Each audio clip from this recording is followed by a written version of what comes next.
Welcome to Parenting How Not to Suck. If you clicked on this button, you absolutely do not suck. But you might feel something that most of us parents feel: guilt. We want to do the best for our kids and we think we're not doing the best. Well, good thing you're here today, because my guest today, Miss Mari Wuellner, this is what she loves to talk about. So she's a passionate entrepreneur and coach dedicated to helping others design a life that they love. She's a State Farm agency owner since 2008. She's grown her business to $3 million in annual premiums while fostering her team's personal and professional success. In 2016, Mari launched Living on Purpose Coaching, where she empowers clients to move from living on autopilot to intentionally crafting lives of fulfillment. As a real estate investor, podcaster, avid traveler, and lifelong learner, Mari draws inspiration and information, I would say, probably both, right? From her 3 kids and their zest for leadership, courage, and fun. With businesses and a life built around her core values, family, impact, freedom, and growth, Mari's mission is to help others discover the magic of living on purpose. Thank you so much for being here, Mari. Natalie, thank you for having me. I've been excited about this for quite a while. Yeah, for sure. And, it's so true, like in your bio, where what you have to model what you're coaching people to do, living that intentional life of being where you want to be and doing what you want to be doing and following that passion, that zest for life, It's so what landed me here, which is exactly what landed me here. Yeah, exactly. And that's actually my first question, how this unfolded. I mean, come on, big real estate business. You had all the money, all the things. Do you know what I mean? Like, but then you're like, I want to go into coaching, like, right? Yeah. How did that happen? How did it unfold? Thanks for asking, this question, because it feels so long ago, and everybody knows a coach these days. Well, 8 years ago, nobody knew what the hell coaching was. Like, that's right. You coach volleyball? I'm like, you know what? I'm 5'0". No, I do not coach volleyball. Yeah. So I love this question. I launched my insurance agency in 2008, and I had never sold insurance before. They saw the entrepreneurship piece, they saw the leadership piece, and they gave me this opportunity, which I'm forever grateful for. Yeah. And a couple years in, after really, really hustling, I started coaching my team, because as we all know, there's no such thing as a self-made person. We need a team, whether it's a hired team, whether it's a support team, whether it's, this podcast, we are part of the team. Yeah. I started coaching my team to help elevate their sales skills and their insurance knowledge. And how can we, make more money in the business? And as I grew trust and rapport with my team, they started coming to me with personal questions and saying, okay, thanks, Mari, for that insurance stuff, but I'm having this issue with my roommate and I just don't know how to bring it up. Can we chat about that? Or, hey, Mari, I'm noticing that my debt's racking. I'm making more money than I ever have. However, my debt's kind of racking up. Could you help me create a plan for that? And what dawned on me in that moment was, as I started coaching them on their personal side, when my team is happier and more fulfilled and successful outside of the agency, they bring that success into the agency. And so I've really taken accountability for the happiness for all of my employees. That's number one. That's for sure number one. So Monday was my favorite day in insurance. I would post on social media, as one does. Oh my God, it's Monday. I'm so excited. I just get to coach my team all day. I don't have to do anything else except for coach. And after a couple of months of posting that, women started hitting me up in the DMs. Would you coach me? Yeah. Would you coach me? And so Living on Purpose Coaching was organically, I fell into it. I fell into it on accident. And I still have the insurance agency, and my team runs that business, and it gives me the time to take that where the zest is, go where the zest is. Yeah, go with the passion, follow the passion. And so I've been working my coaching practice for the majority of my time. Yeah. And that's where we're at. That's where we're at. Yeah, I love it. I love how it just unfolded organically, right? And and I believe that when you trust that Mm, you're following your highest mm. excitement, you're doing what you love and your passion, that that's when things unfold, right? Right. Instead of Right. pushing and struggling and, beating Yeah. yourself up, right? Or doing something that you don't enjoy. And that, not just as people, but it's especially important for parents, I think, Yeah. to try to rekindle those Mm. passions that they have, because That's such a great point. tend to get lost in our role, right?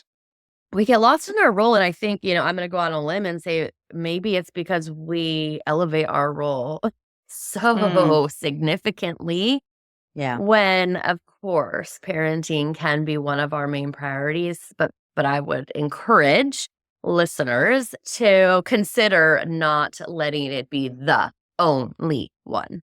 Yes. I Mhm. made that mistake. It's not the best thing for Yeah. your children Yeah. either, you know? Right, right, Yeah, absolutely.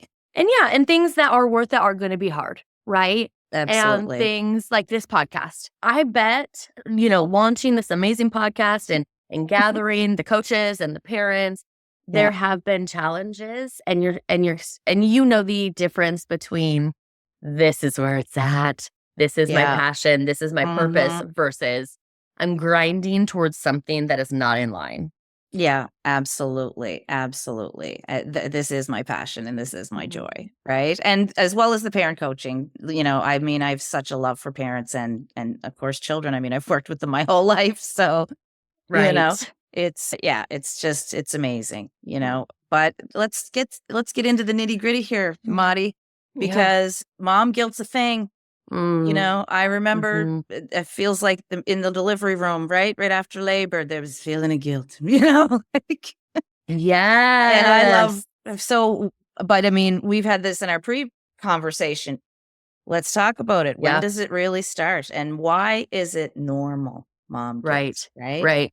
Yeah, this is can I, Natalie, before I answer that, can I give a little history about how this whole mom guilt research project started? Absolutely. Okay, because I think this helps. A couple years ago, I was down in Cabo, in the Cabo area for a women's retreat. And there's about 15 of us women. We're sitting around on the first day getting to know each other. And one of the women said, I almost didn't come. Mhm. And we're like, we gasp because it's a beautiful location and it's going to be Yeah. so amazing. And we said, why? What the heck? And she said, because of my mom guilt. And Mm, in that moment, Natalie, I sat back on the couch confused. I was yeah. like, what is she talking about? But what I did was I was observing all the other moms in that space do exactly what you're doing right now, which is nodding her head. Mhm. And I thought, oh, oh shit, can I swear on this podcast? Of course. It's not made for kids. I mean, anyway, it's all good. This is why it's a chat on YouTube and not a formal podcast.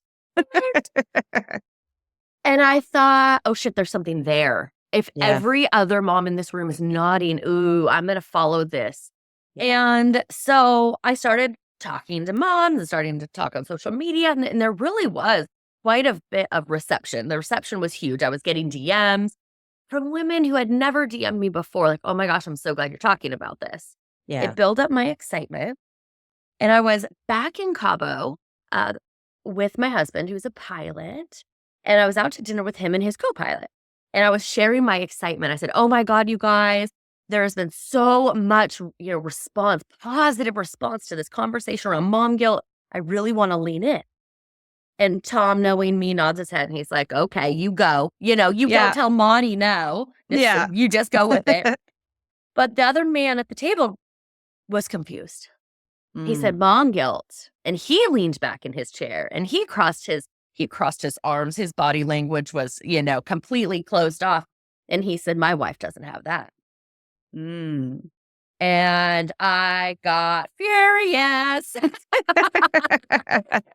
And pro tip, a furious and defensive response isn't necessarily going to help any This situation. is true. And I left that dinner still so fired up, Natalie. And I went back to my hotel room and I was like word vomiting with my husband. I was like, I can't believe him. The Yeah. patriarchy. He doesn't know. And my husband, calm as a cucumber, said, Buddy, with someone like that, I wonder I wonder if he could benefit from statistics versus Mm, feelings. Your feelings were absolutely. very aware, very present. But what if you could say something like, you know what, based on my research, 50% of moms, blah, blah, blah. And then guess what cannot happen? There's no That's right. dispute. There's no Mhm. dispute. That's right. Hence, the Great Mom Guilt Survey was started so that I could have numbers for Yes. folks, aka men. These are the only people who I've talked to who are so resistant to this Yeah. phenomenon. And so, over, hundreds of women have taken the survey. I've interviewed hundreds of women. It has been, it's such a gift. And so, to answer the question of when does it start and why, here's what the research says. The research says it starts before we give birth, which actually blew my mind. However, when these moms were starting to share their stories with me, I thought, oh my God, I have my own. I have my own pregnancy guilt stories. Mhm. I have that story of going through my normal coffee stand, 8 months pregnant. I'm a little person, so my bump took over my entire body. And I ordered my decaf mocha, and the barista held it in her hand, did not even hand it over, and said to me, looked at the belly, looked at me, looked at the belly, looked at me. You know there is some caffeine in this. Wow. Guilt. Guilt. Oh, no, thank you. I don't need that coffee. Drive away. Internalize. That Yes. was, it's those stories. We get the messaging well before taking Yeah. taking a baby home. Mhm. Yeah. And it's a shame that sometimes it's other women, right? And it's often other women, Natalie, and I believe, let, I hope that most of it is unintentional. This is my true, true, true hope. Yes. Some assholes are going to be intentional about it, and that's fine. We can Mhm. deal with them. However, when we start to bring awareness to this conversation, which is what you're doing, That's what I want. we get to catch ourselves in the guilt because we might be doing it super unintentionally. Super Mhm. unintentionally. I have another story about this if you want me Yeah. to share. Absolutely. I told you we go wherever this conversation Yeah. goes. So I posted on, so I have 3 kids, 22, 18, and 14. 2 kids in college, 0 star, don't recommend. And my 18-year-old was heading back to college from Thanksgiving. And you guys, getting kids, like once they fly the nest and come home, it is a beast. It is like Yeah. they're tornadoes. You had just settled into this new routine without, quote unquote, without them in the Your day to home. day. Yeah. And then they come back and they think they're independent. What? Right. So Thanksgiving was over. They had left. I was exhausted, and I live about 2 hours from the airport, depending on the day. And I was like, I'm not driving her to the airport. I put her on the airport shuttle. She'll be fine. She's been traveling by herself since she was 12. Mhm. And I took a picture and I posted on social media. And I said, just your reminder, you don't have to bend over backwards. For everybody else this holiday season, I'm not driving my daughter to the airport. I'm going to go Mhm. home and do something else, like probably take up Yeah. Natalie. Don't even. Nope. Natalie. Yes. Here's some of the Backlash. comments. Here's some of the comments. There was no, as you know, I am not a parent coach. I will never be a parent coach. I will never give intentional parenting advice. This was an Yeah. invitation to take care of self during the Yes. holiday season, which is so hard. Okay. So important. So here's some of the comments. Well, what you could have done is you could have seen it as just a little bit more time to connect with your daughter. Guilt. Guilt. And my Wow. my response was, I cannot believe you're mom shaming me. Yeah.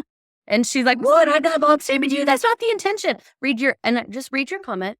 Yeah. Just go back and so I will no longer sit by and watch this mom be mom, woman on woman, grandma on mom, right? Yeah. guilt without saying something because I based on her response, it was very unintentional. It was Abs very, I knew I could have done that. I yeah. knew, but I Mhm. also knew my tank was empty. Yeah, absolutely. And that awareness is very, very important. And so when your tank's empty, you're gonna take 4 hours, to drive. If you're at an empty tank, how well are you connecting even? Like, Right. you're saying, "Oh, I wanna go home and have a bath. I don't wanna be in the car for 4 hours." Right? Yes. And your Yes. daughter knows that you love her and you just had a Mhm. wonderful, Mhm. Christmas holidays together. Like, yeah, I believe a lot of times it is unintentional. People trying to help, right? Mm. Trying to give a solution to a problem that they think that they perceive as a problem, right? But Yes. is it really a problem, you know? Is it really a problem? Can we, in this moment right now, give parents permission to do it on their own, in their own way, on their own term?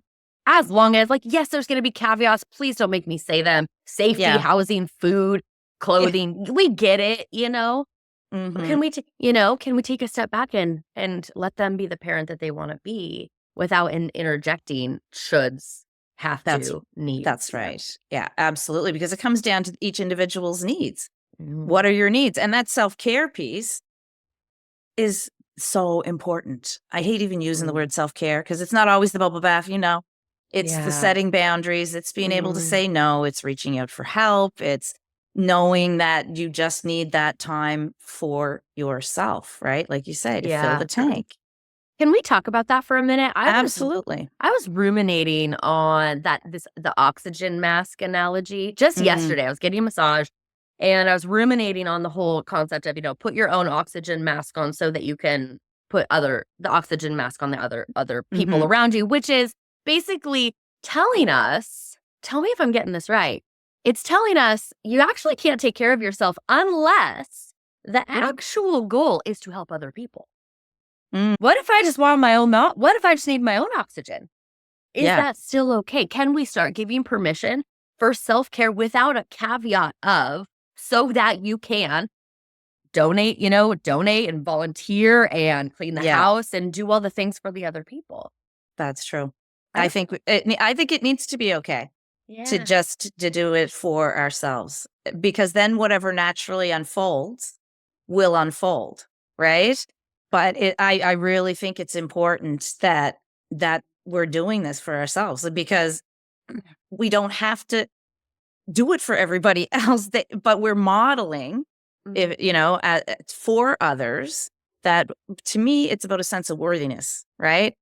When you're taking that time for yourself, following your passion, also self-care, right? You're modeling for other people that I'm worthy of taking this time for me. I'm worthy of filling up my own cup. And when your Mm. children, your friends see you doing that as a model, Yeah. that's what we want our kids to feel, isn't it? We Bingo. we want our kids to feel that they are worthy. We want our kids to take time to follow their Mm. passions and do what excites them and be able to set boundaries and say no and do fun things, to fill themselves Absolutely. up, right? Absolutely. Just by doing it is permission for other people to do it. Beautiful. Yeah. Absolutely. Yeah. So I think, we can do it for others, but I think, like you said, shouldn't always be just for others, right? Mhm. It Mhm. can just be for us. Yeah. Yeah. Right, right. Yeah. I love that. That's something I'm ruminating on. I'm gonna be writing about that. So Yeah. I'm glad I bounced that one off you. Yeah, yeah. Yeah, you know, we talk about it on almost every one of these podcasts at some point of how parents need to look after themselves, right? Yeah. But I Yeah. think, the conversation, it just has to be repeated Mm. numerous times in different ways with different Yes. analogies, and that's what's happening on this show, right? Mm. For people to get it, right? Because it'll make those small changes make huge differences, as you know, as a life coach, right? Yeah, absolutely. And one of the things that in the survey, in the mom guilt survey I talk about is, where does mom guilt hold you back? And Mm, as you know, I'm sure, Natalie, it is in literally every single aspect of our lives. It shows yeah. up in every aspect. And Mhm. because we're not talking about this, there's shame. And because we're not talking about this, we can feel very alone. And when we're alone, I believe then we succumb to the guilt and we morph and we change and we do all the things for all the other people, and we lose our sense of self, we lose our Yes. worthiness, and we're most definitely not taking care of self. Yes. And because that negative self-talk comes in then, right? Once you internalize it from like your external sources, like your stories that you shared, then it becomes your internal story, whether you're fully conscious of that or not, right? Yes. It's there. And, when you talk about the different aspects, right? Am I spending enough time with the kids? Am I feeding them the right food? I overreacted emotionally. Right. And Yeah, so all of those different aspects of our lives, we really got to take a step back here and have some compassion for ourselves, because there's no such thing as a perfect parent. It doesn't exist. No. It just doesn't. Right. Yeah. I mean, nobody was given a textbook on this. Right. And even when you have the years of knowledge and experience, I was a school teacher for 10 years before I had my kids. Right. And I was like, oh yeah, I got this. I know what I'm doing. I did not know what I was doing. Had no clue. Hit me like a Mack truck. Yeah. Right. And it's so funny. I've talked to like 4 or 5 different psychologists that have moved into parent coaching. And I always ask, but your story, how did you get here? Right. And you'll hear them say on the show, I didn't know what the hell I was doing when I had my kids. Even with years of study and practice and, degrees and whatever, they were still struggling. So, if parents don't feel bad, like we all struggle. Just reach out for some support, right? Rather than muddle through it and be unhappy And I in your think life. this is a great time to talk about what guilt really is. Yes. Because I don't want to go around to all these beautiful podcasts and talk to all these moms without talking about the benefit of guilt. So, guilt is a wonderful emotion. It can keep us in line. It helps us course correct, because what guilt says is that I've done something wrong. And so one of the examples that you used was I had an emotional reaction to my child. And so in that moment, we get to ask ourselves, did I do something that I wish I hadn't? And if the answer is yes, that's correctly placed guilt.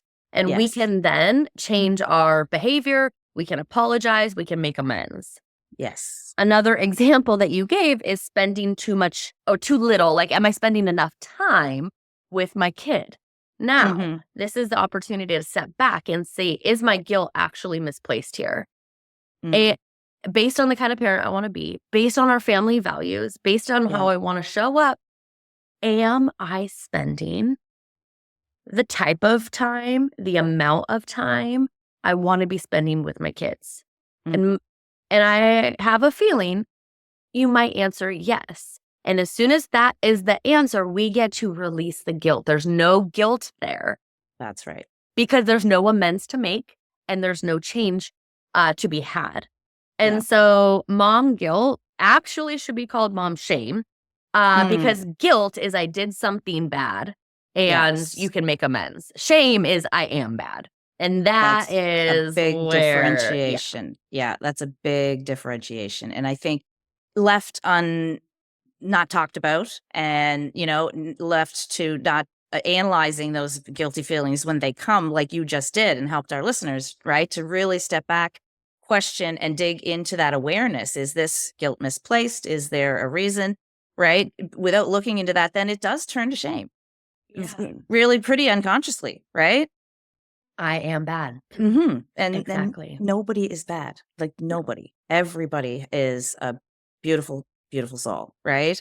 Right. But it's what we tell ourselves.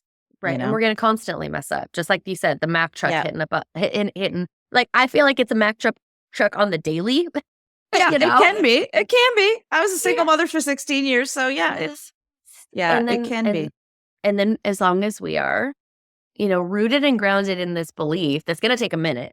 Yeah. That I'm doing the best I can with the resources that I have. Yeah, absolutely. Absolutely. And that's the self-compassion, right? That because just as my parents did the best they could with the information they had back then, I did the best I could. Was I a perfect parent? Absolutely not. Did I make mistakes? Absolutely. I mean, That's just the way of the world. Right. Right. So, and that's one of the reasons the name of the podcast, right? Like, I love the name of the right. podcast. Because, people do feel that they're not being enough or doing enough. Right. And I want to let them know that they are. You're doing the Absolutely. best you can. Yep. And reach out if you need help, right? Reach out to the experts that come on this show or me or, let's Yeah. talk about this because that's why I was so excited for this podcast because guilt is something that isn't talked about Yep, enough, absolutely. as you said earlier, right? And let's talk about that asking for help situation because I feel like there's too much. I feel like there's too many voices right now telling us how to do it. yes. Okay. Oh my gosh, the noise on social media. Whoo, I like, wow. The noise on social media can be very overwhelming, and it might be advantageous to take a step back and ask, is this where my guilt is actually coming from?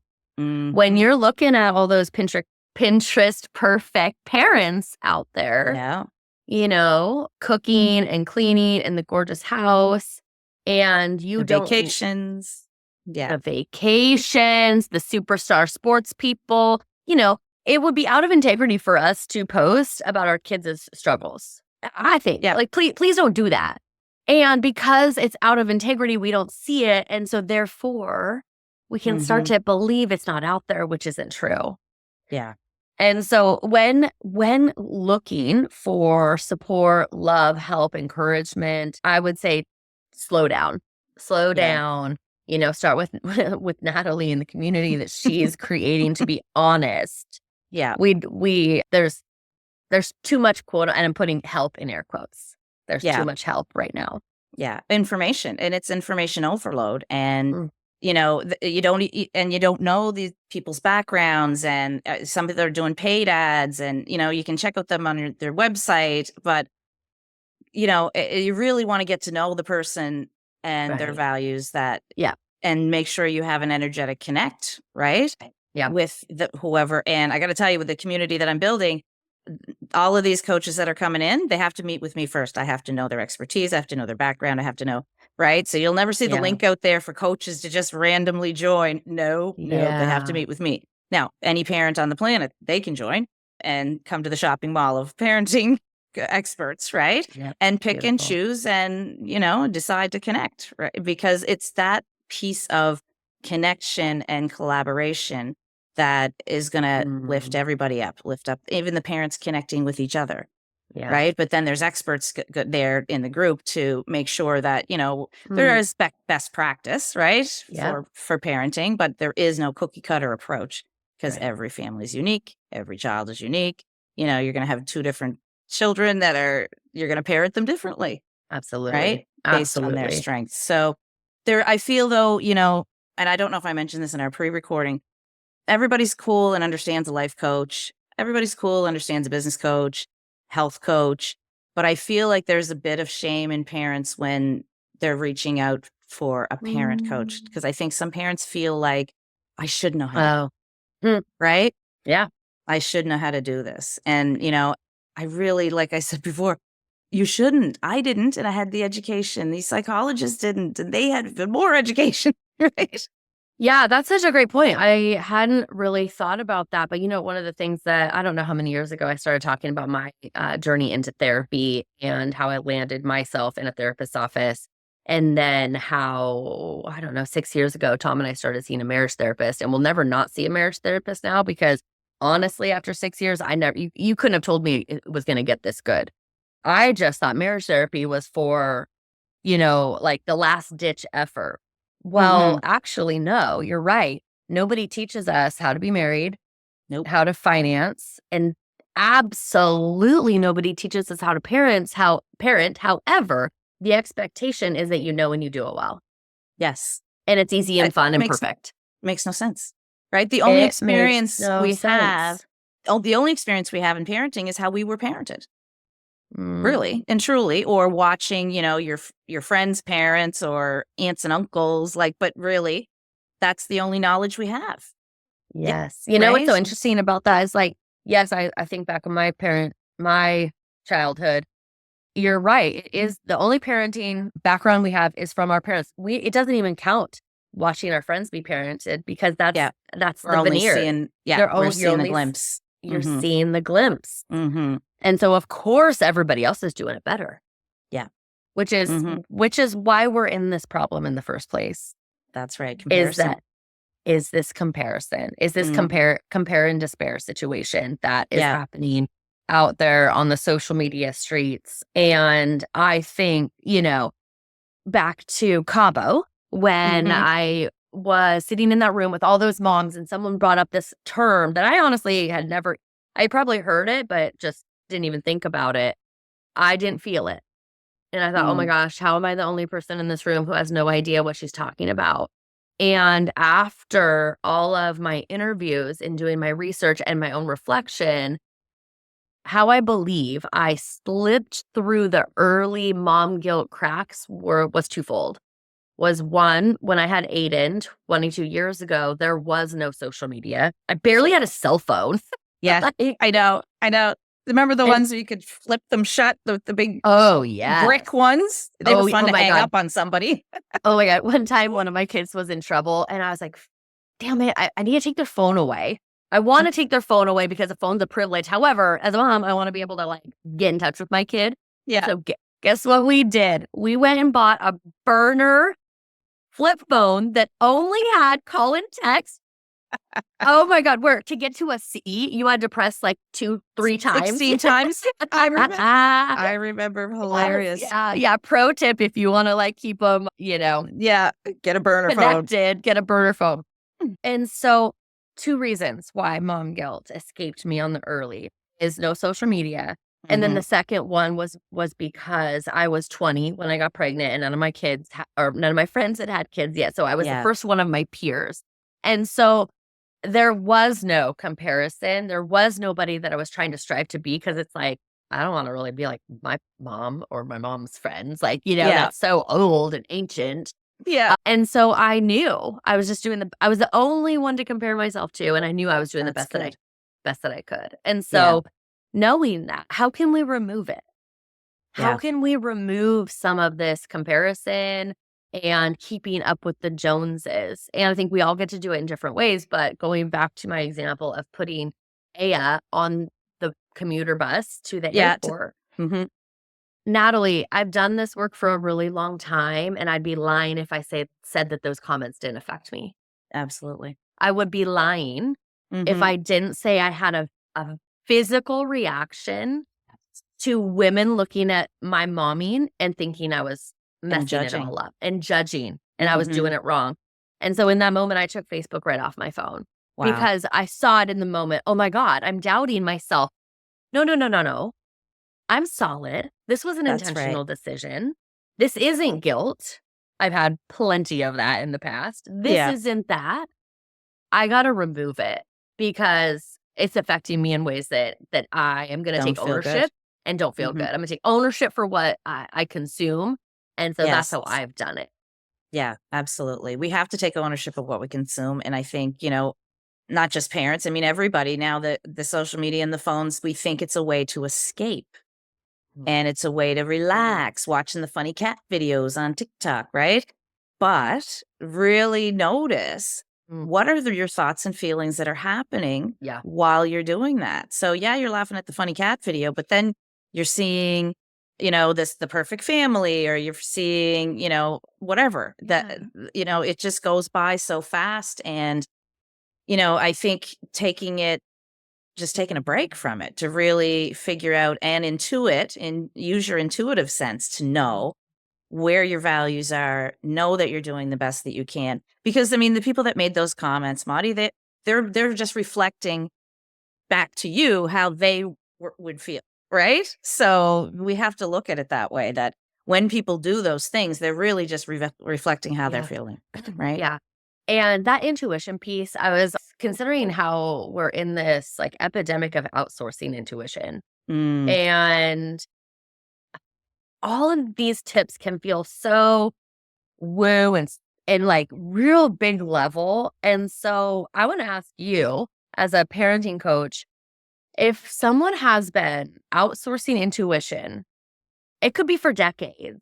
Yeah. What would be the simplest step back to herself, back to themselves? The simplest step is to get present, to What does that mean? just to breathe, to be still and to Yeah. breathe. You have to start there, right? Beautiful. Yeah. You have to start there. And is that easy for some people? No. I mean, I know people that, parents that there's so much anxiety in them that they're like, I just can't meditate. I get angry. Don't call it meditation then. Sit and breathe. That's it. Start with 2 minutes, go to 5 minutes. And it takes practice. Sorry. Yep. But, Yeah. our Beautiful. brains are like a muscle. Just so if you go to the gym and you want to work out, you're building your muscle. If you want to get back to that intuition that we all have, right? Yeah. We all have. And the outsourcing is never going to work because everybody's intuition feels different, right? Yeah. So it's about getting in touch with your body and feeling where does my intuition show up? Yeah. When I feel good, where does that so you have to be still for a minute and breathe and be like, okay, where's that showing up in my body? Yeah. Could be your pinky toe, could be your earlobe. Like it's, Yeah.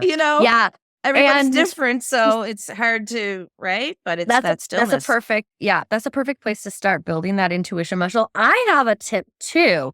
Let's say you have to make a decision right away and you're like, I know I don't want to outsource my decision. I know I don't want to outsource my intuition. What do I do?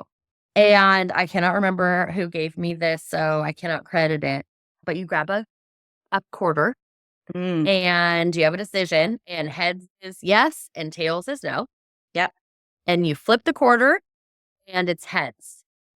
And so that's going to tell you your answer is yes. How do you feel?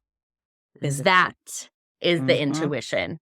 You don't have to choose yes because it was a heads. But this is the opportunity, like, ooh, what was my gut reaction? Gosh dang it, I wish it was tails. Right. Ooh, there it is. There's the glimmer. That's how you know. There's the glimmer. Mm-hmm. Yeah. So I love that. And someone just reminded me of that, though, so I thought I would share. Yeah, absolutely. Because that connection between our mind and body is very strong. And I know I lived half of my life outside and up in my brain and not connecting with my body. Right. So, it's really, and it's not something, again, like the mom guilt that people really talk about. People they're into spirituality or meditation, but you got to bring the body into it because it is a connected living system, just like a family is a connected living system. There's a relationship between all our different nervous systems. And, that's a whole other podcast episode. Yeah, that is. And I learned that the hard way. I don't know about you, but I see my clients learn it the hard way over and over and over again. And there's nothing wrong with learning it the hard way. But I think when we share the hard way, then other folks can avoid it. So it happened to me, I don't know, 10 years ago when I was hustling in the insurance agency. I was working long hours. I was grinding.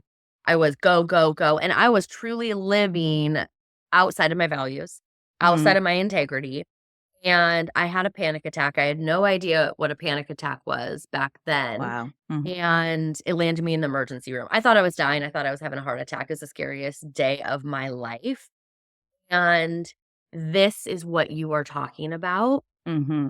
The body you will have a reckoning like I did if we don't tune in. And so this isn't just a woo-woo, yes, tune into your body. This is like, tune into your body or else the body is going to shut y'all down, right? Yeah. And so slowing down now is a great. Absolutely. Yeah, absolutely. And you'll find, from that place, things just are easier. Things are, you're responding more than you're reacting. You're taking ease and flow comes into your day to day when you slow it down. And I think a lot of parents need to slow it down. And I'm giving this advice. Listen, pot, kettle, black. I totally did not do that, Mari. Like I'm literally, I was a go, go, go, running around, running 3 businesses, doing all of the things. Right. So I didn't have a situation like you. But I had a situation that was different, not physical health. But anyway, I'm not, that one's too long of a story, but it's something we need to encourage all of our parents to do because Absolutely. that's where it all starts. right? Absolutely. Yeah. We could talk for hours, Mari, but we have to get to my questions at the Oh, end now. So we'll have to book okay. again. We'll Let have to me, book it can again. I give you, I want to give you tips on how to overcome it real quick. And Oh, this yeah, is of it's course. super, super, super simple. So if you're like, oh my God, I've been living in guilt. Oh my God, I've been parenting from this place of mom guilt. Oh my gosh, it's holding me back from all these things. This is going to sound so cliche. Stick with me. It starts with awareness. And I'm going to give you a tool to how to figure that Absolutely. out. It starts with awareness because if you are living in the guilt and responding to the guilt, this is what you know. This is your habit. It's a rhythm, habit. It's a pattern. It's almost impossible to get out of it without awareness. So here's how you're going to get awareness. I have a mom guilt survey. Now, the survey is super helpful for me, but what I have heard over and over and over again from the moms who have taken it, I forgot that story. I forgot that story. I didn't even think about it this way. This survey takes 15, 20 minutes. It's not a quickie. It will get you into awareness, and that's how you start. This is how you start with the and we're not going to get rid of mom guilt because like we talked about, it's a great tool. Provides a service at times. Absolutely. This is going to help you recognize if it's placed or misplaced. That's right. Yeah, I love that. And I said when as soon as this episode airs, the mom guilt survey will be just permanently on the YouTube channel, not just in the description for your episode. We're just leaving it there because it's universal. And the more parents that fill it out, the more research you'll compile. And then we'll have numbers, right? We'll be able to say to people, you know, that 99.9999, right? I'm sure the numbers are going to be staggering. And you know, the more moms that respond, the better it will be for everyone. And that piece of awareness, you can't change anything unless you're aware of it first. So thank you for letting me slide that in. Of course. Well, we were going to get there. That actually was one of my questions. Oh, shoot. It's okay. It's all right. So now we don't have to do that one. It's fine. All is well. I love it. Okay. So beautiful. My first question for you is, what is your definition of a fulfilled life? That's a feeling. Yeah. What is my definition of a fulfilled life? You know, I think it's going to be ideal days lived over and over on your terms without any external pressure. Fulfillment comes from within. Fulfillment is going to look different, and it is truly a feeling. And so I believe that a fulfilled day is free of comparison. Yeah, I love that. I love that. That's awesome because it's true, right? So next, how will you know you did a good job raising your children? Yeah. My goal is to raise autonomous kids. So what I mean by that is that they no longer need me, tears, all the tears. But when I see my 13-year-old fly on his own, or when I see my 18-year-old handle college on her own, and when I see, you know, my 22-year-old figure out where he's going to live on his own, raising, or if I see my 14-year-old go to a coach, his basketball coach with a challenge on the team, and I don't have to get involved. And I will get involved, of course. Yes. However, this is how I know I'm doing it the way I want to do it is when they no longer need me and they're doing things. Yeah. They're taking action on their own. Absolutely. That autonomy piece builds their self-esteem. And, you know, what parent doesn't want to see their child with good self-esteem and confidence in taking their steps in their own lives, right? Yeah. But it is sad because we really are trying to work ourselves out of a job, right? We really are. And my Tom will tease me and he'll do that like I'm being a helicopter, you know? Yeah. And I appreciate that. Yes. Because we all can slip into that because we love the hell out of them. And watching them make the stupidest decisions, it's so hard. It is. Yeah, it is. And stepping out of the helicopter and letting them, that's where it's at. For me, that's where it's at. Absolutely. And, you know, everybody's different, but that's what I want. You know, We have to share what we feel good about, right? Okay. What is something you tell yourself during challenging times? We all have them. You're so stupid. Yeah. Some people do, right? Oh my gosh, Yeah. I can't believe I did that, right? Beating Yeah. themselves up. Yeah. So, Yeah. I probably do sometimes.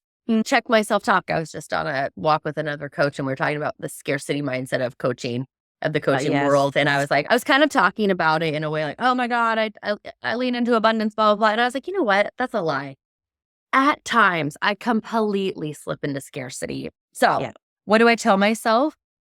Here's what I tell myself. You've done harder. Yeah. You've gotten Yeah. through so much.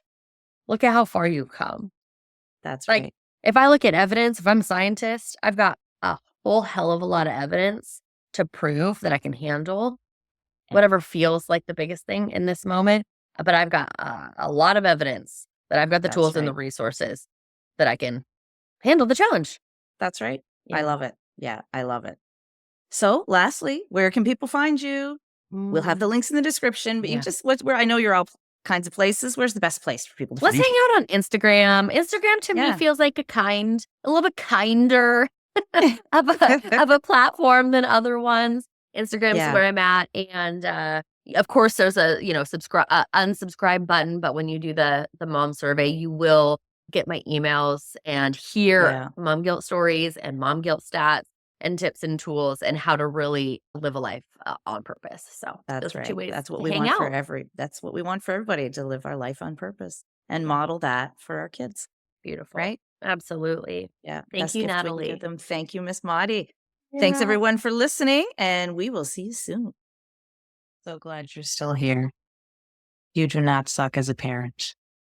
But I want you to know about something that we've created. The coaches and the experts that you see in the show, we've gotten together and we've created a community. It's called the Powerful Parenting Collective, where you as a parent can enter our group and have access to many of the experts that you see on the show, to private message them, to have a quick little video chat before you decide to hire them to help you in your parenting journey. Or maybe you decide not to do that. I want you to think about a community that is supportive, that will have events for you, free workshops, free information, and a place where you can really connect with the different experts that you've seen on this show. So click the link below and join us. Basically, think of it like a shopping mall for parents. We hope to see you there.